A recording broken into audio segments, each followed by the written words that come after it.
इस समय शारदीय नवरात्र चल रहे हैं। 31 मार्च को नवरात्रि का दूसरा दिन है।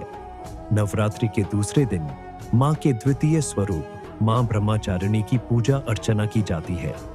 मां ब्रह्मचारिणी ने भगवान शिव को पति रूप में पाने के लिए कठोर तप किया।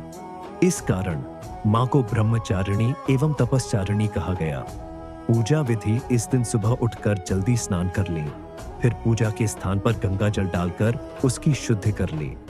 घर के मंदिर में दीप प्रज्वलित करें। मां दुर्गा का गंगा जल से अभिषेक करें। अब मां दुर्गा को अर्घ्य दें। मां को अक्षत, सिंदूर और लाल पुष्प अर्पित करें। प्रसाद के रूप में फल और मिठाई चढ़ाएं। धूप और दीपक जलाकर दुर्गा चालीसा का पाठ करें और फिर मां की आरती करें। मां को भोग भी लगाएं। इस बात का ध्यान रखें कि भगवान को सिर्फ सात्विक चीजों का भोग लगाया जाता है। भोग देवी मां ब्रह्मचारिणी को गुड़हल और कमल का फूल बेहद पसंद है और इसलिए इनकी पूजा के दौरान इन्हीं फूलों को देवी मां के चरणों में अर्पित करें। चूंकि मां को चीनी और मिश्री काफी पसंद है, इसलिए मां को भोग में चीनी, मिश्री और पंचामृत का भोग लगाएं।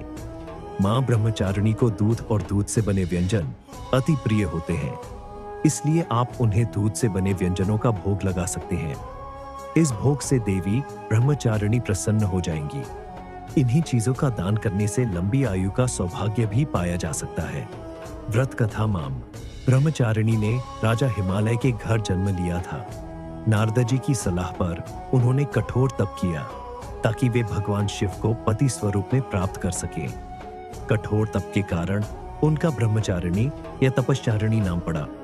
भगवान शिव की आराधना के दौरान उन्होंने 1000 वर्ष तक केवल फल फूल खाए तथा 100 वर्ष तक शाक खाकर जीवित रहीं। कठोर तप से उनका शरीर क्षीण हो गया।